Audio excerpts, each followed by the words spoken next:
Again, we want to go live now to Dakota Dunes as South Dakota Governor Noem has taken the podium. She's arrived after being in Yankton, South Dakota earlier today to update folks about the situation in Dakota Dunes and North Sioux City. Yeah, Governor Noem, thank you so much for coming. Please give us an update on kind of what you've seen so far and what you're here to tour. Well, we left Pierre this afternoon ready to see a lot of the different parts of the state that I haven't been to yet. Obviously, there was a terrible blizzard that hit the central part of the state, a couple feet of snow that had us socked in for quite a while. Stopped in Yankton and saw a lot of infrastructure damage, a lot of running water that has taken out roads, culverts, put a lot of stress on bridges. And before I left Pierre, I signed an emergency declaration, which will allow us to collect assessments in every single county so that we can ask for federal help. So now that we're down here in the dunes, this is really where our attention is. We know that water is rising, that we have some more water coming our direction, and that we need to be prepared for that. So what the state is doing is coordinating efforts with local cities and folks and counties, making sure we're prepared for that and that we have the resources that we need. And then also, once this is passed, that we are able to collect the amount of damage that there is and make sure that we're submitting it to get the kind of relief that we can get from the federal government.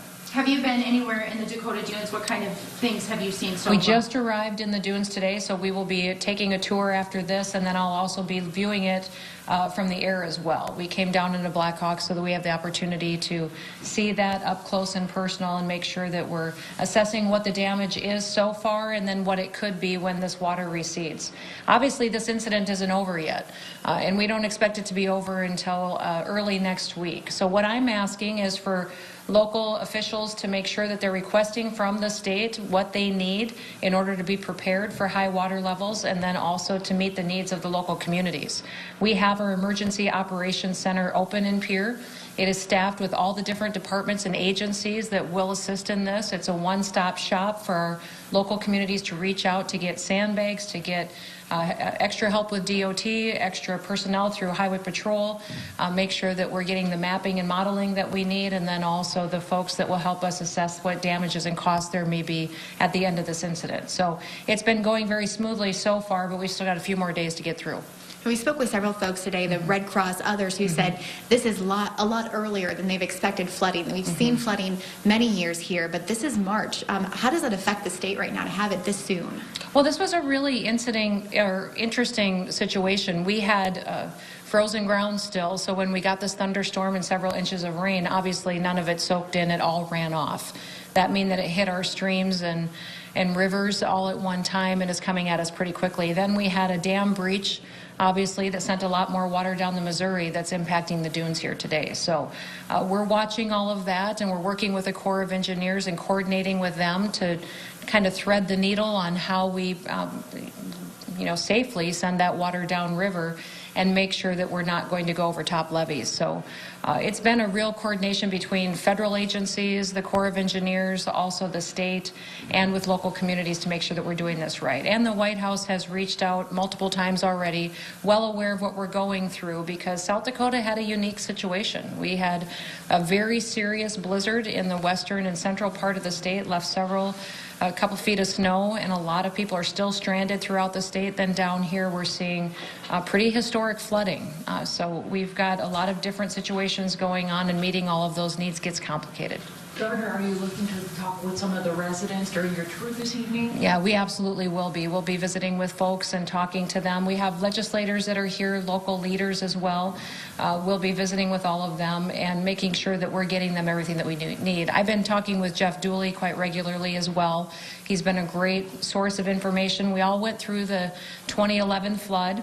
And that experience is very helpful this time around. There was improvements that were made during that time and after that time that put us in a better position today, and I believe that the dunes is adequately prepared to take this on. And talk about, you've got good federal experience too. You know how that works at the federal level. Yep. when there's so much widespread damage, not just in South Dakota, but Iowa and Nebraska, seeing the amount of damage we're seeing all over this region, how does the federal government work at distributing those resources when it comes to so much damage? Well, I believe it's already been helpful. I had relationships in Washington, D.C. that immediately when they heard that the storm system was coming to South Dakota, they reached out proactively and asked how they could be helpful. So that was nice to know that we had folks that were paying attention to this, that as soon as we did clear this incident and collect the costs of what we incurred for damages, that they were more than willing to partner with us going forward.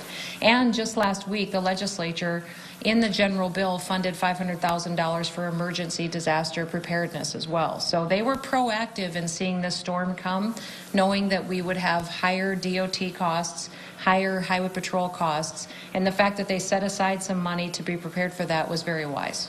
I know you said you've been in contact with the Corps. What are some of the concerns you have going forward? I know a lot of residents are concerned about the dam. Well, I'm concerned in particular with good communication. We got to have information we can rely on. We all went through a situation in 2011, I think, that caused us to be uncertain with some of the information that the Corps of Engineers gives us at times, but they've been proactive in communicating with us this time around. And, you know, they've had to change the amount of water that's coming through Gavin's quite a bit. You know, it's escalated quickly. So it's at 90 CFS right now, I believe, and will stay there for about the next 24 hours. I believe that's a manageable amount of water coming at us. And we also saw that the water coming in above Gavin's has slowed down. So that's good news, and we believe that we won't have to release more, and we should be able to manage our way through this.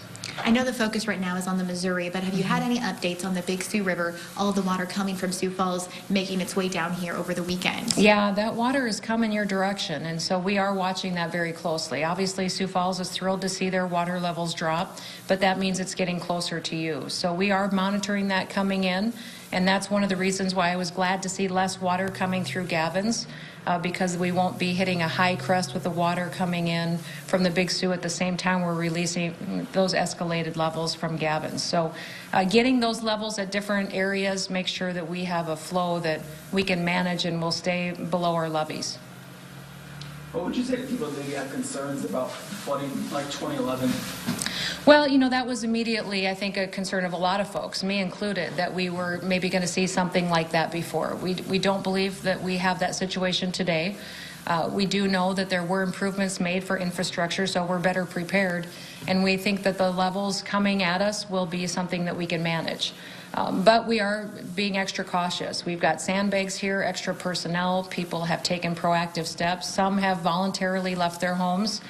We've plugged manhole covers and shut down water systems in some areas.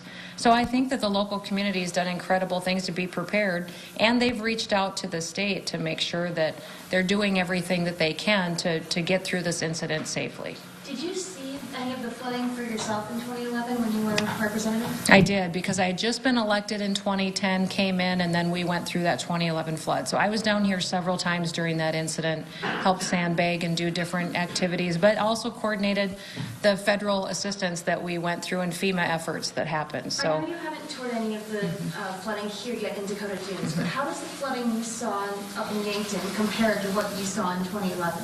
Well, it's the dam looks about the same as far as releases. I mean, there's a lot of water moving through the dam.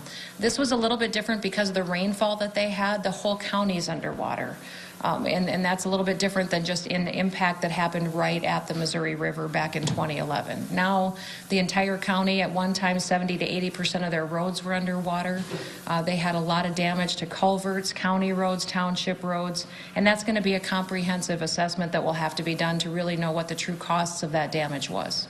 Can we talk about that? What assistance is available for those counties and those townships who are looking at all of the damage to their gravel roads, to their rural roads? What kind of assistance is out there? You know, when this incident ends, which will probably be the beginning of next week, what we've told them is there's 30 days for us to collect those assessments and know what the costs were in damages, and then we submit that at a state level to the federal government for qualifications for an emergency declaration. That will qualify us for FEMA funds, for federal funds, and we will facilitate those counties and townships in getting those costs assessed and documented properly. The state is well trained in that. Agencies and departments are all co-located to help them coordinate those efforts. You know, I would just encourage folks to, if they have questions, to reach out to the state. The Emergency Operations Center is open in Pierre. And it has all the agencies and departments and experts available to them. Your local community officials have been very proactive in preparing for this, and we will get through it. We've been through hard things before, and when people work together, help their neighbors, help their communities, we know that we can go through tough times, but we're stronger, and that's what makes South Dakota pretty special. Well, Governor, thank you so much for your time. We Yes, really thank appreciate you. it, and enjoy your tour around the Thank you. dunes We as will. well. Thank you. Thanks for being here. Well, again, Tim, that was Governor Noem just wrapping up. She's about to go head out with homeowners here in Dakota Dunes and kind of survey the damage and what the Missouri River looks like right now. We're going to go with her and get a little bit of video and meet up with her and some of those people around town. But for now, we'll send it back to you in the studio, Tim. I'm live in Dakota Dunes. Bridget Bennett with KCAU 9 News. Okay, Bridget, thank you again.